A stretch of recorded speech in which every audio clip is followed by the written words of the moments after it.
Olá, seja muito bem-vindo à nossa aula de número 3, referente aí ao nosso curso de Física 1. Bom, agora nós vamos resolver alguns exercícios referentes aí à teoria que nós vimos aí nas aulas anteriores. Então, prepare o seu caderno e vamos começar. Vamos então aí para o nosso primeiro exercício. Olha só o enunciado. As coordenadas polares de um ponto são r igual a 2,50 metros e θ igual a 120 graus. Determine as coordenadas cartesianas desse ponto. Bom, nós estamos acostumados a trabalhar sempre com coordenadas cartesianas, não é verdade? Mas as coordenadas polares são extremamente úteis. Então, vamos ver? Vamos pegar aqui o plano cartesiano, x, y, tá certo?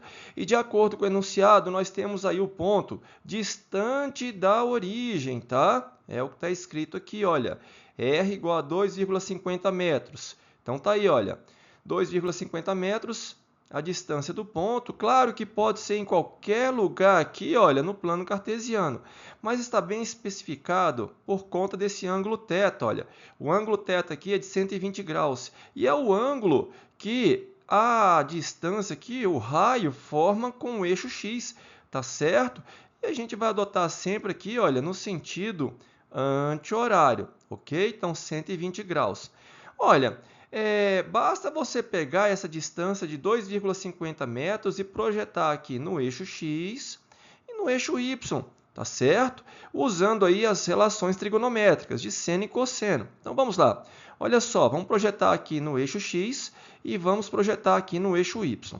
A verdade é que, na projeção, a coordenada x vai ser negativa. Repare que ele se encontra aqui, olha, no segundo quadrante. Não é isso? Nós temos aqui o primeiro quadrante, o segundo quadrante, o terceiro quadrante e o quarto quadrante. Ok? Mas o ponto se encontra aqui no segundo quadrante, em que a coordenada x vai ser negativa e a coordenada y, claro, positiva. Então, vamos lá. Olha só, o x vai ser igual ao raio vezes o cosseno de 120 graus. É bem verdade que você poderia pensar em pegar esse ângulo aqui, olha, o menor ângulo entre o raio aqui e o eixo x, não é verdade? Pode ser, sem problema nenhum, vai ser o ângulo de 60 graus, tá? Mas lembrando que o cosseno de 60 graus é menos o cosseno de 120, ou se você pensar assim, o cosseno de 120 é menos o cosseno de 60 graus. Que vale quanto? Vale 0,5, vale meio, tá? Daí o sinal de menos aqui, então menos 2,50, que é a distância, o raio, não é isso? Vezes o cosseno de 120 graus, ou menos o cosseno de 60, ok? Então, a coordenada x valendo aí menos 1,25 metros. E a coordenada y? Aí a gente vai usar o seno, tá?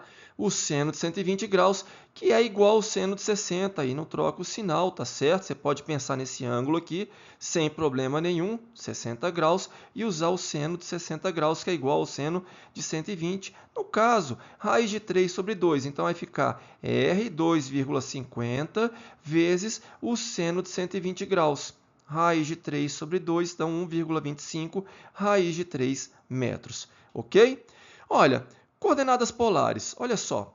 O que nós temos aqui? Nós temos a distância da origem até o ponto em questão, que nós chamamos de R aqui, olha, raio, tá? Não deixa de ser um raio, ok? Bom, e aí, olha, nós temos a outra coordenada, por assim dizer, que é o ângulo θ. Então, nós usamos x, y para ordenado, para colocar aqui a posição do ponto, né? Especificar a posição do ponto no plano cartesiano. E para coordenadas polares, nós usamos o raio e o ângulo, tá certo? Então, olha só, quem é esse raio aqui? Basta você aplicar aqui, olha, Pitágoras. Vai ficar x ao quadrado mais y ao quadrado vai ser igual a r ao quadrado, tá certo? E quem é esse ângulo θ? Bom, você pode pegar aqui as três relações trigonométricas. Eu vou pegar a tangente, que é a mais, vamos dizer assim, é a mais precisa, porque eu vou ter as coordenadas x e y, tá? Então, vamos pegar o θ como sendo o arco tangente y sobre x, que é o cateto oposto, sobre o cateto adjacente, tá certo? Então, dessa forma, nós podemos utilizar também as coordenadas polares para especificar aí a posição de um ponto no plano cartesiano, tá certo? Bom, nós temos aí outros exemplos de coordenadas para localizar um ponto. Dessa vez vamos pegar no espaço, tá? nas 3 dimensões. Então, vamos pegar aqui as coordenadas x, y e z, tá certo? Nós temos aqui um ponto P. Aí você vai pegar aqui, projetar esse ponto P no plano x, y, tá certo? E a partir dessa projeção aqui, você vai ter a coordenada x e vai ter a coordenada y. E claro é que essa altura aqui, olha, do plano x, y, é exatamente a coordenada z. Então, você tem aí as 3 coordenadas x, y e z, para especificar aqui a posição desse ponto no espaço, tá? Agora, nós estamos trabalhando aqui com as 3 dimensões, tá certo? Bom, nós podemos fazer uso do que nós chamamos aqui de coordenadas polares cilíndricas, ou simplesmente coordenadas cilíndricas, tá certo? Dessa vez, olha, nós vamos manter as coordenadas polares aqui no plano x, y e vamos simplesmente acrescentar aqui a altura z, tá? Então, tá aqui, olha, a distância da projeção do ponto P aqui no plano x, y, estamos chamando aqui de r minúsculo o raio, tá certo? Bom, e vamos pegar o ângulo θ, que esse raio aqui forma com a direção do eixo x. E repare que a gente vai pegar sempre a orientação positiva, ok? Por isso que a gente conta aqui, olha, para quem está olhando de cima, nós estamos pegando o ângulo θ no sentido anti-horário, tá certo? Bom, e aí, olha, é só escrever as coordenadas desse ponto P em coordenadas cilíndricas utilizando essas projeções. Quem é o x? Vai ser esse r cosseno de θ. Quem é o y? R seno de θ. Você está pegando esse cateto oposto, não é verdade? E o z vai ficar ele mesmo, tá? Então, tá aí, olha, as coordenadas do ponto P, r, θ, z. E aí, para converter para as coordenadas x, y, z no plano cartesiano, ou melhor dizendo aqui, nas coordenadas tradicionais, né, x, y, z, então a gente vai usar a projeção, tá aí, olha, x vai ser r cosseno de θ, y r seno de θ, conforme foi o exemplo que nós vimos, não é verdade? E o z fica sendo ele mesmo, ok? Outro exemplo de coordenadas que nós podemos utilizar são as chamadas coordenadas esféricas. Vamos pegar novamente aí o mesmo ponto P com as mesmas coordenadas x, y, z. Tá? Só que agora, em vez de a gente pegar simplesmente a projeção do ponto P aqui no plano x, y, não é verdade? E usar a distância da origem até a projeção, nós vamos pegar a distância da origem até o ponto P. Tá? Vamos chamar isso de R, que é o raio, vamos pensar assim, tá certo? E aí esse ponto P pode estar em qualquer lugar aqui, olha, numa superfície esférica, cujo centro é exatamente a origem, tá? Bom, e aí vamos projetar agora, utilizando 2 ângulos. Nós vamos ter aqui o ângulo θ, que é o ângulo que esse raio aqui forma com o eixo z, tá certo? Repare também que a orientação positiva aqui, olha, do eixo z, ok? Partindo aqui, olha, do eixo z até o ponto R, ok? Perdão, até o raio, né? Bom, e agora, nessa projeção com o plano XY, eu pego o ângulo φ. Então, na verdade, nós temos as 3 coordenadas polares. Então, as coordenadas de P em coordenadas esféricas, né? Polares e cilíndricas, a gente já fez aqui, né? Coordenadas esféricas, nós temos o raio, o ângulo θ e o ângulo φ. Repare que também são 3 números, a exemplo do x, y, z. E aqui também, né? R, θ e z. Também 3 números para me dar a especificação da posição aí, né? A coordenada do ponto P, só que em coordenadas cilíndricas aqui. E aqui em coordenadas esféricas, tá certo? Só que agora eu tenho que pegar a projeção desse ponto P nos 3 eixos, tá? Então, por exemplo, vamos pegar aqui, projetado no plano XY, eu vou ter que usar essa distância aqui, olha. Daí eu tenho que usar o seno de θ, tá certo? Então, uma vez que eu projetei usando o seno de θ, eu vou ter essa distância aqui, olha, tá? Que é a distância da projeção do ponto P até a origem. E aí, para achar o x, eu vou usar o cosseno de φ.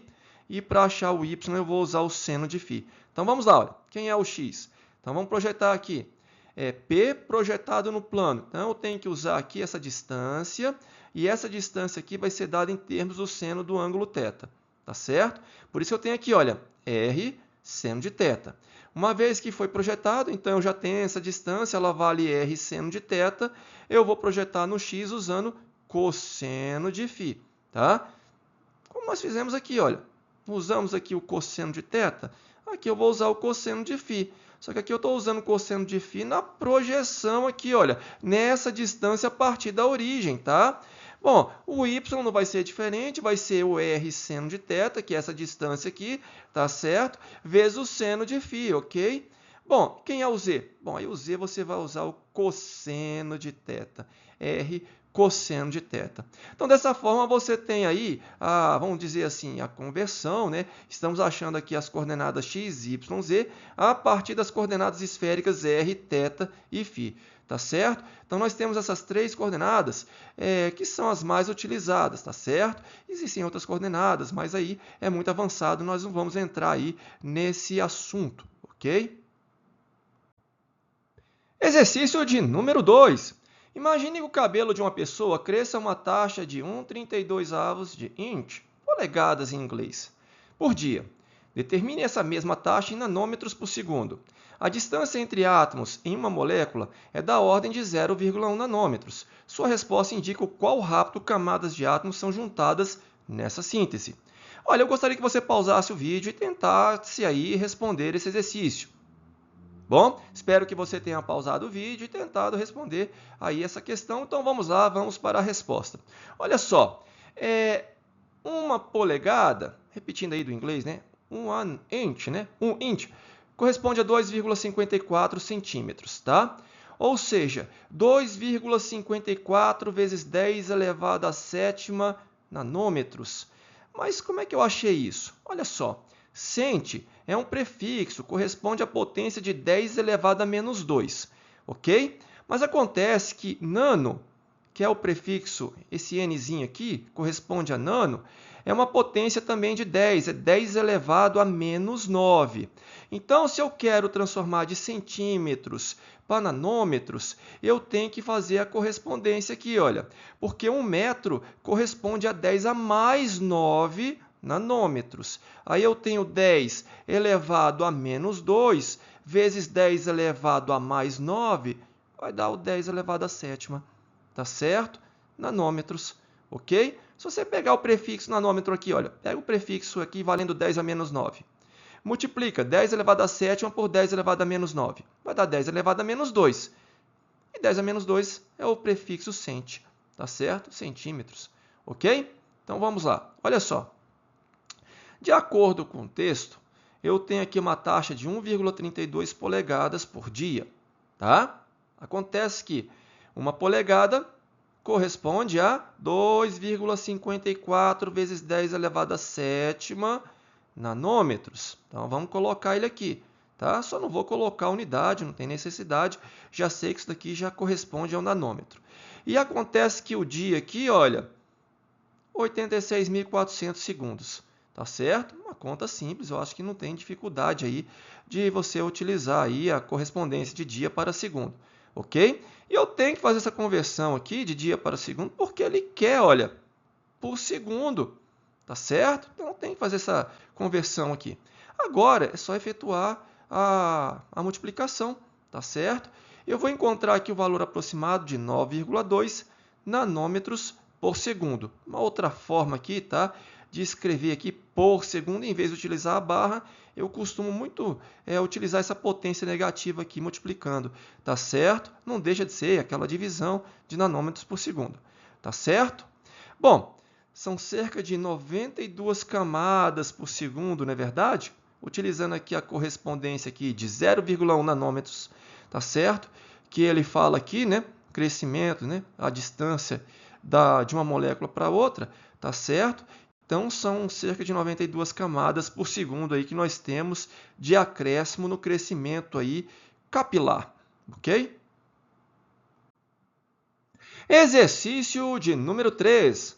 Paralaxe é a diferença na direção aparente de um objeto resultante da mudança de posição do observador.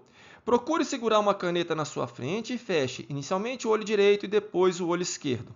Observe que, em cada caso, a caneta parece situada em posição diferente em relação ao plano de fundo. Então, você faz essa experiência. Pega uma caneta. Se você fechar o olho direito, você vai observar que a caneta mudou de posição. Quando você fechar o olho esquerdo, ela mudou de novo. Mas isso é só aparente, tá? Claro, com relação ao plano de fundo. Tá certo? Bom, uma paralaxe estelar, ou estelar, né, é a mudança aparente da posição de uma estrela como resultado do movimento orbital da Terra em torno do Sol. Ela é obtida quantitativamente pela metade do ângulo subentendido pelo diâmetro da órbita terrestre T1, T2, perpendicular à linha que une a estrela ao Sol. Veja a figura a seguir. Então, está aqui a figura que foi colocada no enunciado. Então, você tem aqui a posição chamada aí de T1, tá certo? A posição T2. E aí, olha, é como se, para um observador aqui na Terra, essa estrela estivesse se movimentando, mas é só um movimento aparente, tá? Não é que a estrela não se movimente com relação a um outro referencial, mas o fato é que, por uma distância muito grande, é como se ela estivesse fixa, tá certo? Vamos pensar assim, ela está estacionária, tá? Bom, a distância, né, olha, que você vai utilizar aqui, esse ângulo θ, é metade de π menos alfa menos beta. Então, esse aqui eu estou pegando 2θ. Então, eu quero só metade desse 2θ, por isso que ele é dado por essa relação. Sendo os ângulos alfa e beta medidos nas duas posições T1 e T2. Então, você vai pegar o ângulo alfa, por exemplo, é com relação, olha, essa distância aqui, esse raio, né, que liga o Sol e a Terra. Tá? E aqui, olha, com relação a essa distância, esse raio, você tem aqui o ângulo que te dá a visão da estrela, alfa, tá? Do outro lado, beta, ok? Bom, separados aí por 6 meses, tá? Então, aqui é como se fosse janeiro, aqui junho, tá certo? A observação aí dessa estrela, ok? Bom, a distância R minúscula, essa distância R minúscula aqui, olha, vai ser dada pela relação A igual a R vezes θ, onde A é o raio da órbita da Terra. É essa distância aqui, tá?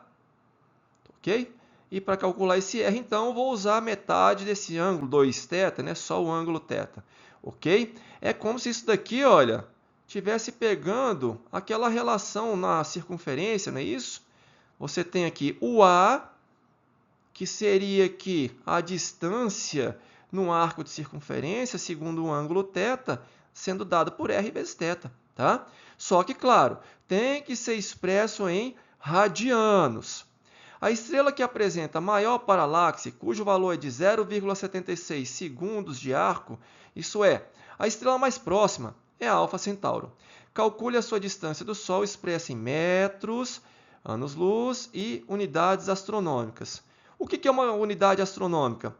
É a distância da Terra para o Sol. Tá? Isso aqui vale uma unidade astronômica, aproximadamente aí, 150 milhões de quilômetros.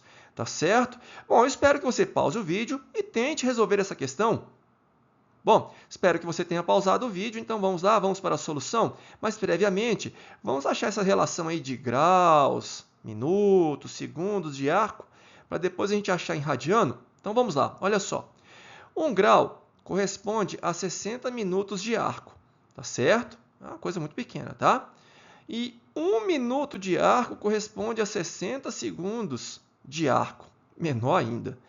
Bom, de graus para segundo, eu vou ter 3.600 segundos de arco. Então, cuidado para você não confundir, usar aqui, olha, 360, tá? É 3.600, ok? Bom, acontece que π radiano corresponde a 180 graus, tá certo? Seria aí, né, metade de um arco de circunferência, né? 180 graus, ok? Corresponde a π radianos. Mas eu quero saber, né, de radiano para segundo, tá? Porque eu vou precisar de converter isso daqui, olha, para radiano, tá? Então, vamos lá. 1 grau, então, se eu fizer aqui a correspondência, né, fizer aqui a regra de 3, se π radianos vale 180 graus, então 1 grau corresponde a quantos radianos? Eu vou achar 0,017 radianos, tá certo? Repita, é só fazer uma regra de 3 simples, tá? Se π radiano vale 180 graus, então 1 grau corresponde a quantos radianos? Você vai encontrar esse valor, ok? Agora eu tenho condições de transformar de segundo aqui, olha, de arco de circunferência para radiano, tá? Porque se 1 grau corresponde a 3.600 segundos e ao mesmo tempo corresponde a 0,017 radianos, eu posso fazer a seguinte regra de 3. 0,017 radianos corresponde a 3.600 segundos de arco. Então, 0,76 corresponde a quantos radianos? É isso que nós vamos fazer. Vamos encontrar o valor aqui, olha, de 3,59 vezes 10 elevado a menos 6 radianos. Nossa, Isso é muito pouco, tá? É muito pouco. Por isso que os instrumentos de medidas aqui astronômicas são bem precisos, para você encontrar esses ângulos aqui e determinar de fato esse ângulo θ, tá? E assim encontrar as distâncias entre as estrelas, pelo menos uma distância aí bem precisa, tá? Aproximada, mas bem precisa. Agora que eu tenho o ângulo θ em radianos, basta utilizar a relação A igual a R vezes θ. Mas o que eu quero é esse R minúsculo aqui, então vai ser A sobre θ. Então vamos lá? Então, R vai ser igual a A sobre θ. E aí, olha, o A, quanto é que vale o A? É a distância média, né, do Sol para a Terra. Isso já vale uma unidade astronômica, tá? É de 1,49 vezes 10 elevado a 11 metros, tá certo? Como eu havia dito, né, cerca de 149 milhões de quilômetros, tá certo? Então, vamos lá. O θ encontrei em radiano, tá aqui. Encontro o R, então, valendo 4,15 vezes 10 elevado a 16 metros. Tá certo? Aí, para você encontrar em anos-luz, olha, eu vou deixar aqui a relação. Um ano-luz corresponde a 9,46 vezes 10 elevado a 15 metros. Tá, mas o que é um ano-luz? Imagine a luz viajando aí, olha, uma distância de um ano. Tá certo? Mas como é que eu faço essa relação aqui? Simples. Você tem que pegar um ano em segundos, tá? Tem que achar um ano em segundos, não tem jeito. Porque eu vou trabalhar com a velocidade da luz em metros por segundo. E a velocidade da luz no vácuo, em metros por segundo, é de aproximadamente 3 vezes 10 elevado à oitava metros por segundo. Então, vezes um ano, só que em segundos você vai encontrar esse valor aqui. Tá certo? Claro, aproximado.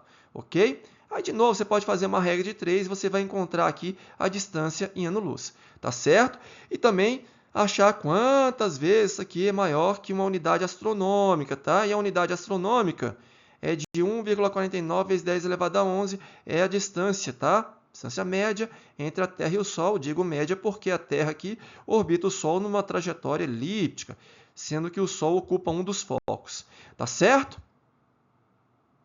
Bom, terminamos por aqui. Olha, eu resolvi alguns exercícios, mas você vai encontrar esse curso completo no site que eu vou deixar aí na descrição do vídeo. Tá? Então se inscreva lá, assine aí e assista as aulas completas com muito, mas muito mais exercícios, com resoluções de exercícios e exercícios selecionados, tá certo? Com nível de dificuldade aí entre médio e bem elevado, ok?